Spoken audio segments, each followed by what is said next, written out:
আসসালামু আলাইকুম। আজ আপনাদেরকে তৈরি করে দেখাবো বাচ্চাদের খুব পছন্দের একটা ক্যান্ডি, সেটা হচ্ছে অরেঞ্জ জেলো ক্যান্ডি। এখন কিন্তু বাজারে প্রচুর পরিমাণে কমলালেবু পাওয়া যাচ্ছে। তাই আপনার সোনামণিকে খুব সহজেই বানিয়ে দিতে পারেন এই মজার ক্যান্ডিটা। চলুন দেখে নিই এই মজার ক্যান্ডিটা কিভাবে খুব সহজেই ঘরে বসেই তৈরি করে নেওয়া যায়, তারই একটা সহজ রেসিপি আপনাদের সঙ্গে তুলে ধরছি। আশা করছি আজকের রেসিপিটা আপনাদের ভালো লাগবে। ভালো লাগলে অবশ্যই একটা লাইক দিবেন এবং বেশি, বেশি করে শেয়ার করবেন।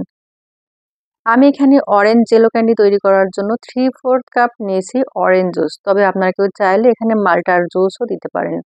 অরেঞ্জ জুসের সঙ্গে এখন আমি মেলাবো এখানে 2 টেবিল চামচ জেলাটিন পাউডার। তবে আপনারা কেউ চাইলে এটা আগার আগার পাউডার দিয়েও কিন্তু এই ক্যান্ডিটা তৈরি করে নিতে পারেন। এখন এই জুসের সঙ্গে জেলাটিনটা একটা চামচের সাহায্যে খুব ভালোভাবে মিশিয়ে নিয়ে একটা সাইডে রেখে এখন সরাসরি চলে যাচ্ছি চুলায়। আমি চুলায় একটা প্যান বসিয়েছি আর এখানে দিয়ে দিচ্ছি 3/4 কাপ চিনি।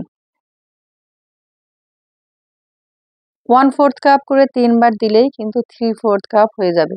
এখন এই 3/4 কাপ চিনির সঙ্গে আমি এখন মেশাবো 1/4 কাপ পানি। পানিটা মিশিয়ে একটা স্প্যাচুলার সাহায্যে খুব ভালোভাবে মিশিয়ে নিচ্ছি, যাতে কোনোভাবেই তলানিটা ধরে না যায়। আমি এর মধ্যে চুলার জালটাও জ্বালিয়ে নিয়েছি।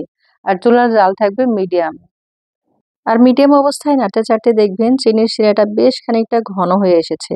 আর কখন এটা হবে বুঝবেন, তার একটা বোঝার উপায় আপনাদেরকে একটু পরে দেখিয়ে দিব। ভিডিওটা না টেনে একটু মনোযোগ সহকারে পুরোপুরি দেখবেন, তাহলেই বুঝতে পারবেন। 3 থেকে 4 মিনিট জাল করার পর দেখবেন এরকম থকথকে হয়ে গেছে চিনির শিরাটা। তখন একটা বাটিতে নরমাল টেম্পারেচারের যে পানি, ট্যাপের পানি, সেই বাটিতে আমি কিছুটা শিরা এখানে দিয়ে দিচ্ছি। শিরাটা দেওয়ার পর কিছুক্ষণ অপেক্ষা করতে হবে। কিছুক্ষণ অপেক্ষা করে মানে কয়েক সেকেন্ড, ৩০ সেকেন্ডের মতো অপেক্ষা করে এখন হাত দিয়ে এটা তুলতে গেলে দেখবেন দলা পেকে যাচ্ছে। মানে একটা বলের মতো তৈরি হবে। তাহলে বুঝতে হবে যে এটা হয়ে গিয়েছে। দেখেন আমি যখন এটা হাতে নিচ্ছি, পুরো একটা বলের মতো তৈরি হয়ে গিয়েছে শিরাটা। এটা কিন্তু আর ভেঙে যায়নি বা ছড়িয়ে যায়নি বা এই চিনির শিরাটা পানির সঙ্গে কিন্তু মিশে যায়নি। একটা বলের মতো এটা তৈরি হয়েছে। মানে আমার এটা পুরোপুরি পারফেক্ট হয়েছে। এটা জেলো ক্যান্ডির জন্য একদম পারফেক্ট।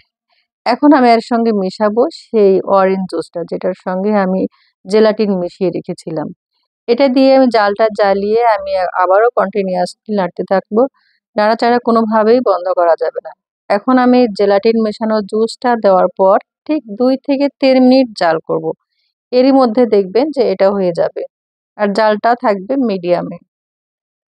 সুন্দর একটা কালারের জন্য আমি কিছুটা অরেঞ্জ ফুড কালার মেশালাম। তবে এটা পুরোপুরি অপশনাল। আপনারা ন্যাচারাল কালার যদি রাখতে চান, সেক্ষেত্রে এই কালারটা মেশানোর আর প্রয়োজন নেই।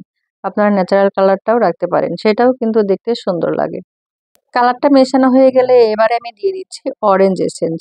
এই অরেঞ্জ এসেন্সটা দেওয়ার কারণে একটা অরেঞ্জের যে স্ট্রং ফ্লেভার সেটা আসবে। তবে খুব বেশি দেওয়ার প্রয়োজন নেই। এখানে আমি ১ চা চামচের মতো দিয়েছি।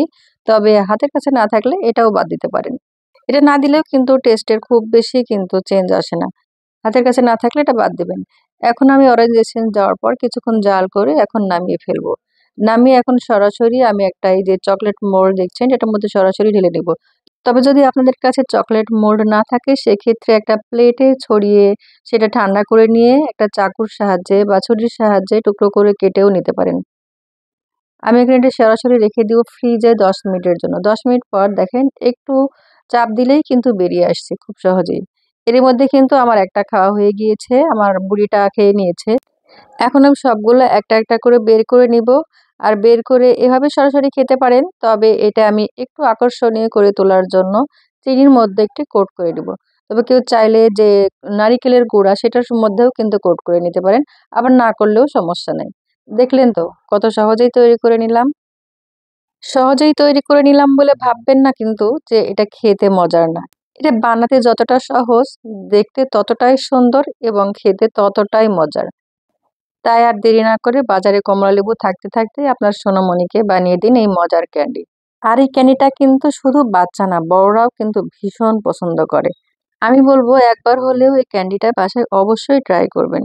বানালে জানাতে ভুলবেন না কেমন হয়েছে। আজ এ পর্যন্তই। দেখা হবে নেক্সট ভিডিওতে মজার কোনো রেসিপি নিয়ে। সে পর্যন্ত সবাই ভালো থাকবেন। আমার এবং আমার পরিবারের জন্য দোয়া করবেন। আসসালামু আলাইকুম ওয়া রাহমাতুল্লাহ।